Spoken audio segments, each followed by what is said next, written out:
télévision Futur Média mbokk yi jërë ngeen jëf ñoo ngi leen di nuyuwaat bu baax a baax sant leen gërëm leen dellu rafetlu ni ngeen àndee ak suñu ay programme fas yéene ànd ak yéen ci xibaaru timis yi di ko tàmbale xibaar bu ñeel immeuble bi ñu doon tabax ci Touba te mu màbbu fukki doomi aadama ak benn ñoo ci ñàkkoon seen bakkan ci ñoom nag am na ci ñett ñoo xam ne ñoo bokk fu ñu dëkk mu di Ndiosmone ca Tataguine la fekk la dëkk ba nekk ñoo bokkit jenn yaay juleen jur ñu demoon seeti njaboot googu tiis ak naqar ak mbetteel li ñuy dund jamono ji ndax seen ñetti doom yi demoon wuti yàlla def ñu bokk ci ñu des ci bâtiment bi màbbu ca Touba mu di lool lu yéeme la reportage ñu ànd foofee ca Ndiosmone ak kii di Pape Mbaye Diawo ak Talla Samb. famille bi sant Diop ci Ndiosmone nekk ci commune bu Tataguine tiis ak naqar moo fa am boo ñëwee ci kër gi nga xam ne ñii ñu ngi dund lu metti li ko waral nag mooy seen ñetti nit ñoo ñàkk seen bakkan ci immeuble bi daanu ci Touba. Sidi Diop doon rakk ci seen papa di xamle ne ñoom ba ñu yëgee nouvelle bi dëkk bi ñëpp ñoo nekk ci aw tiis. mbir mi daal bi ma ko yëgee wax dëgg am naa jaaxle am naa tiit dem naa sax ba jaxasoo man ci sama wàllu bopp ndax fañ ma ko waxee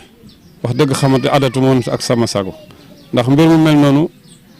neew ma mosul am waaye mosul dal ci sama kaw wala mosuma ko gis ndax tiitaange. ndax ñett ñoo xam ñoo bokk benn ndey demandoo ñu xëy ni la dee nañ ndax dëgg lu tiis la lu doy waar lu ma jaaxal la itam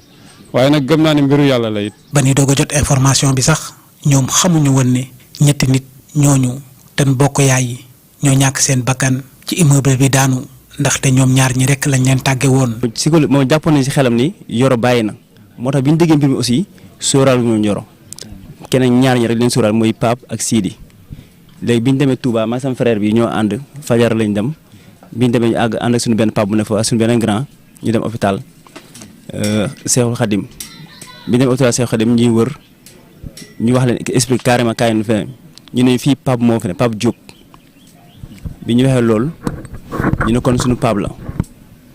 mais bi ñu demee ba sa biir ñu xam ne effectivement pap boobu du suñu pap parce que grand bi nii dafa dem Matlaboul Fawzeyni boobu gisaguñ Sidi bi mu nee Matlaboul Fawzeyni mu fekk fa Pape xàmmee ko ci morgue bi fekk fa Sidi ensuite kon mu woo ma ne ma El Hadj mu ne ko mu ne ma Pape boobu noonu du suñu Pape mu ngi fii ak Sidi yëpp ñoom ñaari fii kon mu ngee ñëw fekk ñun ñoo ngi fa toogoon di xaar papier yi pare pour ñu mën a récupérer corps bi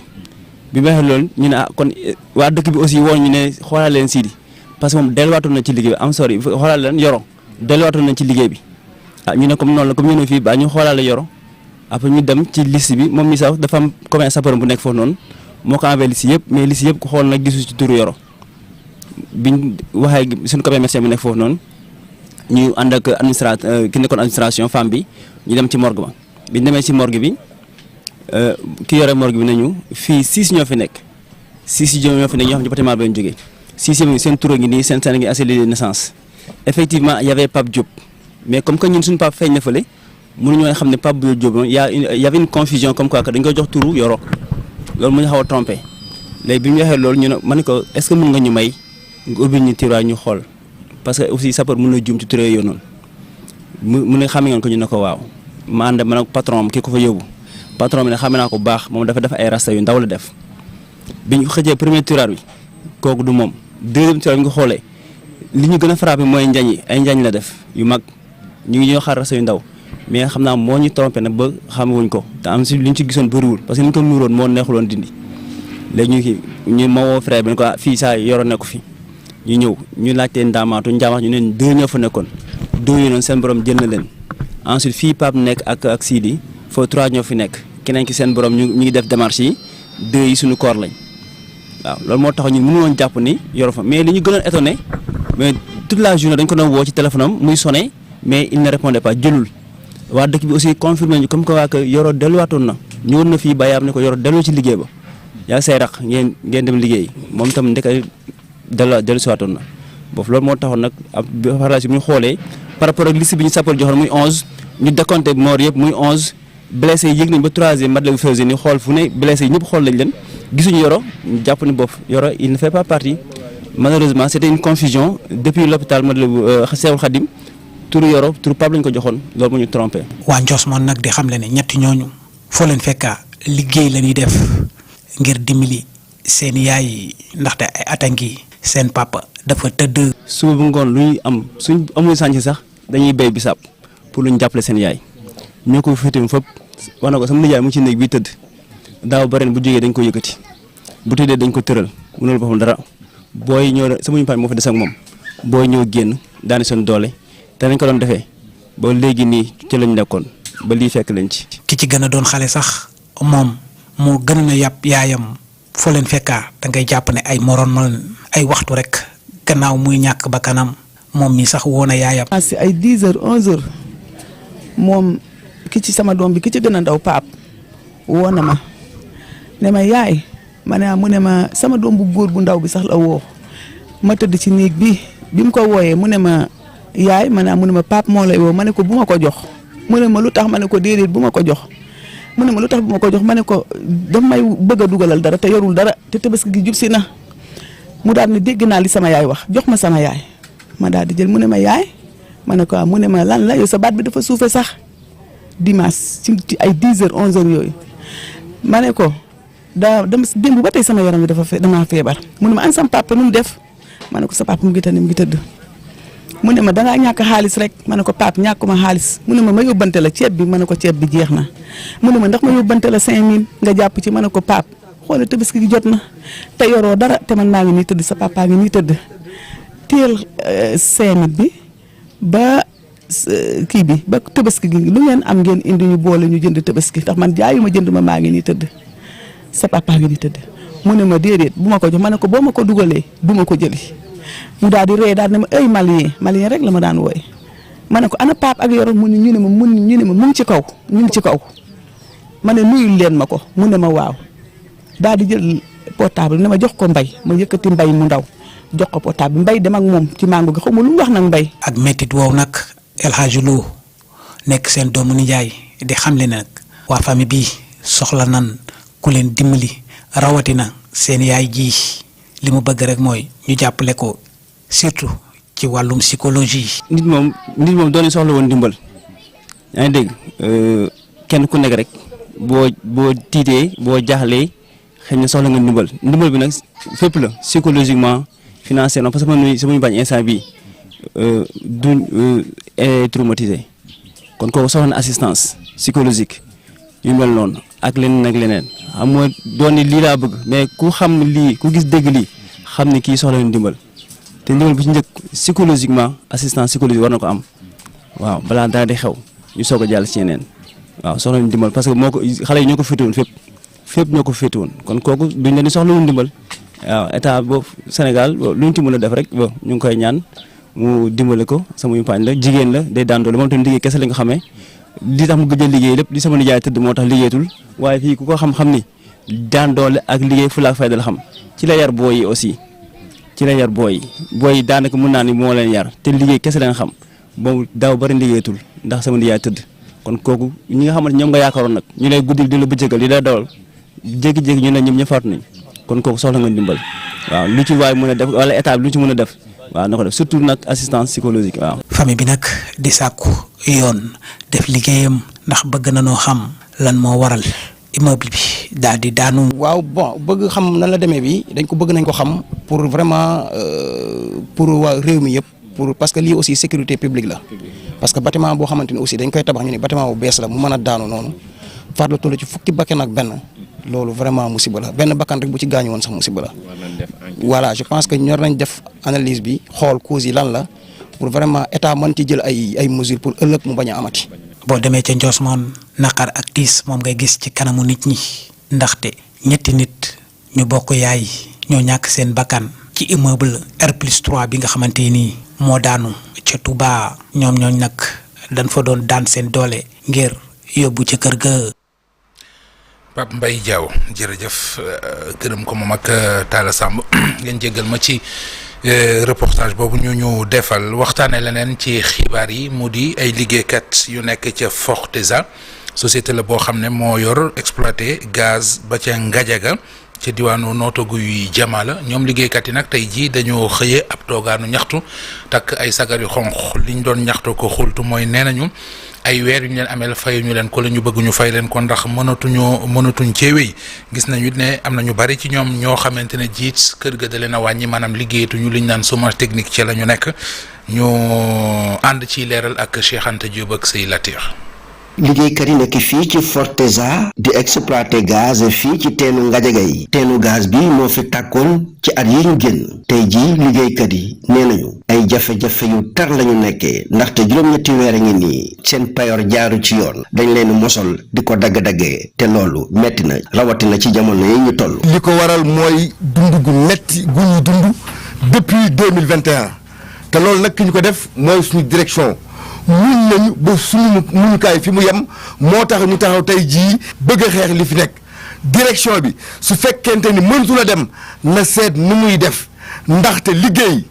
juróomi ak kenn joxu la sa salaire bu mat léeg-léeg genn wàllu salaire léeg-léeg duñ la jox dara léeg-léeg 25% depuis juróomi at ñuy dund loolu juróom-ñetti weer yi passé amul benn travailleur boo xam ne si jot nga dërëm. amul benn travailleur bu la mën a wax tey jii fan lay jaar ba tabaski suñu doom yi dàq nañ leen seen école suñu sëy yi ci bari tas na waaye yéen wax fi ngeen daan liggéey moom ngeen di liggéey wala sax mu ëpp ba noppi nag sa salaire ñu wàññi ko wala sax fayatuñ la loolu du chômage technique loolu moo tax bi ñu leen yóbboo inspection régionale du travail de Thiès dañu leen ni li ngeen def tegu leen ko fenn. liggéeykati Forteza yi nee nañu jafe-jafe yi ñuy dund metti na ndaxte feebar faju sax coono la ci ñoom ndaxte amuñu fenn fu ñu jëm. am na ñoo xam si dañ fay contracté ce qu'on appelle des maladies professionnelles tey ñu nga tëdd seen kër faju ñu leen mais dañ leen a seetaan. liggéeykati Forteza yi yëngu ci wàllu gaz fii ci Ngadiaga nee nañu équipe biir entreprise bi jamono yu mënatuñoo dem liy sàkku ci nguur gi mu taxaw ci ngir ñu mën a soppi entreprise bi. ñu dëdmal tabaski gi ñu bari ci askan wi war a jugee ci dëkk bi muy Ndakaaru dem ca fa ñu cosaanoo ngir tabaski gi fa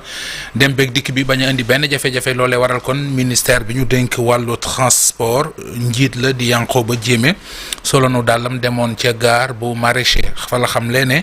watay Dakar dem dikk yi ni ñu ko doon defee ci feet yi weesu danañ ko defaat mu di dimbali nit ñi ba ñu mën a dem fa ñu dëkk ngir jullee ji fa xam ne yeneen i garage yoo xam ne daañu ko teg ngir yokk yeneen yi fi nekkoon lu aju ci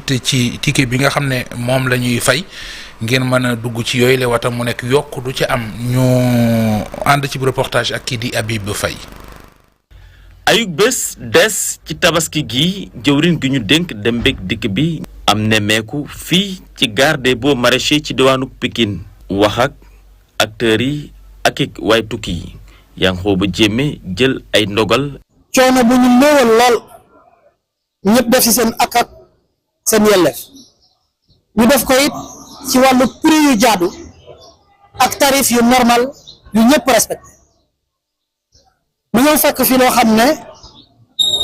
damay sant acteurs yi ndax foofu lay tàmbalee engagement bu groupement de chauffeurs yi jël ma waxtaan ak moom nee na sax moom dafa wàññi dañ ko wàññi njëg li de 12 000 francs le ticket a été acheté à 11 500 muy lu ma rafetlu lool ma ñaan chauffeur yi mu law. waaye moytal niku lépp la nga xam ne mën na gàllankoor aji dem gi ci anam ga mu ko bëggee Dakar dem dikk ñëw ci bileeg mbir taxaw ak ay kaaram. Dakar dem dikk va renforcer les lignes habituelles de Dakar dem dikk. C'est déjà en œuvre par anticipation. Parce que beaucoup de régions auront constaté que là où il y avait 2 bus par départ classiques sur les points de départ connus de Dakar Dem Dikk, c'est presque doublé. yeneen ci ay barab ya ñuy demee yokku nañu ko ci liste gi gouvernement bi xamle. xam nañ ne lii génn Ndakaaru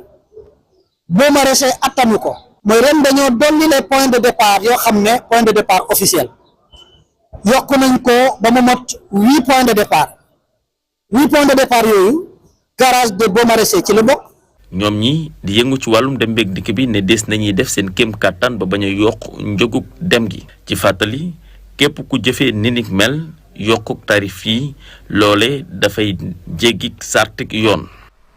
jëwriñ jeneen muy ministre bi ñu dénk wàllu éducation nationale dajale na lu toll ci juróom-ñaar fukki milliards ak juróom-ñaar lañ ci jublu mi ngi tënku nag ci programme bi di PADES 2 muy fexe ba jafe-jafe yi nga xam ne njàngame ak njàngale mi di éducation Sénégal mi ngi koy dund ñu seet nu ñu ko lijjantee tey jii kon lañ doon amalum ndaje ngir siiwal boobile projet mu di lancement programme bi ñu teewlu kàddu yi ministre éducation nationale Moustapha Guirassy indi na ci leeral yu gën a yaatu ñu déglu kook Alhassane Ba. 77 milliards la ñu may le Sénégal dugal ko nag ci éducation mu nekk à travers donc le programme mondial pour l'éducation environ 40 quelques milliards fa la jógee nga jël 29 milliards boo xam ni AFD agence française de développement moom moo ni ko may tamit mu nekk 77 milliards yoo xam ne dañ ko mobiliser pour mën a accompagner le ministère de l'éducation nationale bi jànkonteel ay problèmes yu bëri gis nañ ni ñi nekk ci capitale yi wala ci gox yu mag yi ak ñoo xam ne ñi ci biir dafay am ay différences dafay am ay inégalités donc vulnérabilité yooyu dafay réduire chance yu bëri xale yi pour ñu mën a jàng maam ay décrochage ak yu bëri daal yoo xam ni tey jii moom moo gàllankoor suñu performance scolaire léegi nag loolu yëpp nag pour xaalis bi ñu mën ko dugal fi mu war a dugg dañu signer ay contrat de performance tey jii contrat de performance yooyu ñu signer avec les IA moom la ñu bëgg a signer entre IA tamit ak IFI moom la ñu bëgg a signer à terme au niveau même des établissements ñëpp nekk dans une démarche qualité boo xam ni di nga mën a xayma ni yaa ngi ci qualité bi te in fine maanaam li ci gën a am solo mooy xale bi dund lii yëpp parce que coow li mooy école changé coow li mooy xale bi gis ni vraiment système bi mi ngi koy accompagner. fan yi lañ doon màggal ci àdduna bi yëpp suñu réew di Sénégal it màggal ko muy bëccëg gi ñu jagleel jigéen juy gis mbaax ñu gis ne nag élèves yi yu jigéen yi yu ca bari léeg-léeg da leen di indi li jafe-jafe ñu bari ci ñoom sax fa la ñuy doxee bàyyi jàng ngir ñu seet nag nu ñu lijjantee loolu ba tax dootu amati fële ca banlieue bu Dakar am na fay école yoo xam ne baaxee nañu leen ay toilette moderne mu di wanag wi dëppoog ni ñu ko bëggee ngir ku ci tollati diggante mën a lijjanti sa bopp yamuñu ci ndax am nañ ci ay bloc sanitaire yoo xam ne danañ leen fa jox ay tegtal di leen jàppale di leen xelal ba dootu doonati jafe-jafe ci ñoom ñu dem ca banlieue bu Dakar ànd fa reportage ak Abdoulaye Paté Anne. dimbali jigéen ñi jàppale leen bu baax a baax suñuy gis mbaax ci école yi ñu daal di am jàmm loolu tax nag ñu defal leen ay dus yoo xam ne dafa méngoog jamono ONG bi nga xam ne moom moo nekk fédération Pencum Ndakaaru moom la mu bëgg mooy jàppale jigéen ñu jàng te du am benn jafe-jafe. xale yi dañuy manquer les classes pourquoi souvent parce que ñu ne dañu nekk en règle yi nag en soi mais mën na bañ a ne problème. mais souvent li koy accompagner ay douleur yoo leen di accompagner ak souvent yeneen yoo xam ne mënuñu ko wax ndax ay infection ngi fi yeneen a ngi fi te xale yi bu ñu tollee ci moment boobu parfois ak âge bi du ñu mën a wax lépp. dañ ko tuddee toilette sensible à la GHM toilette yoo xamante ni xale bu jigéen ñi bu gis mbaaxam mën na ci changé wu te du am benn jafe-jafe. non seulement bu ñu defee unité de conseil bii boo duggee ci biir dafa gis télé. dafa gis ordinateur dafa gis ay bagages yoo xamante ni pour xale yi seen bopp am na xale yu jël fi tàggat leen ci loolu ñu mën a xam ne lii ñu leen koy doxee ni ñu koy waxee am na sax xale yoo xam ne ñu defal ay collier yoo xam ne dañu mën a wàññi ba xam seen bésu menstruation kañ la ba ñu mën ko préparer bu ko defee du leen bett. ay gaanuwaay yoo xam ne dafa méngoog jamono lépp am ca naka noonu ab salle boo xam ne dañ leen di jox ay conseils. les jeunes filles tabaxal leen ay toilettes yi nga xam ne. dina leen protéger dina leen sécuriser mais aussi dina leen suturaal donc créer aussi beneen salle boo xam ni salle de soins de conseil et d'orientation donc je pense que ni àdduna moo toll foofu noonu tey bu ñu ko defee sama commune ñu nekk sama askan donc mënuma dul exprimer sama contentement. waaye ñu boole ko li ñuy wax unité de conseil et d'orientation unité boo xamante ni dafay tax ñu waxtaane xale jigéen ñi xale góor yi ci seen yaram maanaam gis baax. gis feebar du kersa waaye gis baax lu normal la ci jigéen ñu leen koy waxtaane di ko waxtaane góor yi pour ñu mën ko xam. ndimbal gi nag ñëw ci waxtoom ngir nag daal di sàmm lii di dignité xale yu jigéen ñi. ci waxtu bi mu war a ñëw it ci fi mu war a ñëwee ndax fii ci Daaru Salaam soxla woon nañ ko lool nag ñuy ñaani tamit ñu élargir ko ba mu mën a dem ci yeneen écoles yi ndax lii ñëpp ko soxla ñun nag Daaru Salaam ñun ñoo am chance bi tey macha allah ñu koy remercier Pencum Dakar ak Thiayle Fane di ci remercier IEF de Guédiawaye tamit bi porté projet bi fii ci établissement ak bërëb yu am solo yi nga xam ne moom la ñu defal jigéen ñi dinañ mën a jàng te duñ am benn jafe-jafe te loolu nag dina feeñ bu baax a baax ci seen résultat. mi ngi ko reportage yu Pape Fara ñi ngi la woon des ba léegi ci wàllu njàng meek njàngale mi waaye gi la yoon ci ndonga daara yi ngir xeex yelwaan gi ñuy yelwaan tax na kon foyer religieux Thierno Abdou Sall bu Boynaji wane kon yoon wi bu weesoo ndongo ñu dajale doon leen jàngal am na it yeneen pexe yoo xamante ne ji teg nañu ko ngir yelwaan gi mën a dakk fu bari nag ci dindub Afrique ay gune ñëwoon fa teewee ko fa lañ doon jànge ñu ànd ci reportage ak Ali Bandel Niang.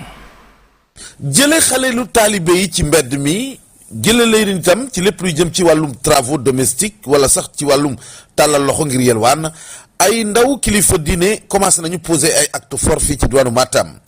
moo ne sax nag kilifa yi yàgg jiite nguur gi yàgg nañoo wax lu ni mel waaye ñàkkum action tax na ba booba léegi amul benn jéego bi nga xamante ni moo ko tëral. waaye nag ci biir département bu Kanel rawatina ci dëkkub Sinthiou Bamambé Banadji abu ndax taxawal bi ak yorwal bi day tardel lu bari ci njàngu xale yi en plus du tardel bi kese dafa leen di jox habitude boo xamante habitude bu bon la parce que habitude bu bon bi la plupart ñu ngi ko jëlee ci mbedd mi te mbedd bi nag ñun dañu xam ne day yàq moo tax ñu jël xale yi en charge ci kër gi ñu leen di jàngal jàng bu mucc ayib comme ça duñu taxawal ci mbedd bi comme ça duñu sànq jamono comme ça duñu yàq seen temps suñu waxtu yi moom dañoo bari mais bu ci gën a fës bi nga xamante ni moom la ñu gën a yàkkamti moo ñu dimbali ñu xale ñu am fu ñu dëkkuwaay yu baax parce que su nawet bi ñëwee surtout te en fait dégg naa météo dafa wax ni année bi ndox day bëri trop léegi nag ñun suñu problème principal mooy dëkkuwaay yi su nawet bi ñëwee dañuy sonn bu baax sax xale yi dañu am tëdd bi day am jafe-jafe tuuti en plus même jàng bi lu ci ëpp su fekkee mu ngi taw duñ jàng parce que amuñu même mbaar yu baax yu mucc ayib amuñ ko mais tellement dañuy débrouiller ba nga xamante ni doo ko mën a comprendre mais ça va. lu ñu xaar ci gouvernement bi mooy dimbali ci ay dëkkuwaay yu mucc ayib yi nga xamante ne xale yi mun nañ ci dëkk fekk duñu am benn problème. bon comme ministre Alpha Ba secrétaire d'État moom mu ngi def ay efforts yu baax yi nga xamante ni lu jëm ci daara ja comme joxe ay mbajj joxe ay matelas dimbali ci yenn financement lu jëm ci wàllu lekk. waaw léegi moom vraiment mu ngi ci def ay effort donte sax lu ñu bëgg amuñu ko mais moom mu ngi def ay effort. ci waxtu wi nga xamante ni ñoo ngi dëgmal fetu tabaski bi tax ba daarul Banadji bi daal di convier xale yi jàng ak seen ay waajur ci ab bëccëg bi nga xamante ni ñoo ngi doon jàng alxuraanul karim mu di ab événement nag bi nga xamante ni day marqué rek ndorteelu seen vacances maanaam bër xale yooyu ñëpp nag daal di ñibbi ci seen ay njaboot laata ñuy dellusiwaat ci bërëb bi de. yi noonu Ali Bandel Niang jooyandi rek du Boynaji waaye Banadji la ni ko Ali Bandel Niang junjee ci leeral yi waxtaane wàllu culture ak fanweer ak ñetteelu édition festival jazz bay am ca Ndar ubbi nañu ko keroog ñaar fukki fan ak juróom-ñett ci weeru mai muy àllarba ji weesu groupe Sayko Naata ak Metz fondation ñoo ubbi yëf yi mu di daje musique daje jazz bari na luñ fay dundal ci wàllu culture des na ci dellu si suñu yeneen ci taayu xibaar ak Ousseynou Diop mi ñu toppal yëf yi foofee ca Ndar mbokk yi fii la ñu yem ak yéen ci xibaaru timis yi ci télévision Futur Média 20h di ngeen ànd ak rédaction bi ci xibaar yi tubaab yi jërë ngeen jëf mbokk yi yàlla nañu yàlla dolli jàmm ñu fanaan jàmm bal ci nekk jàmm.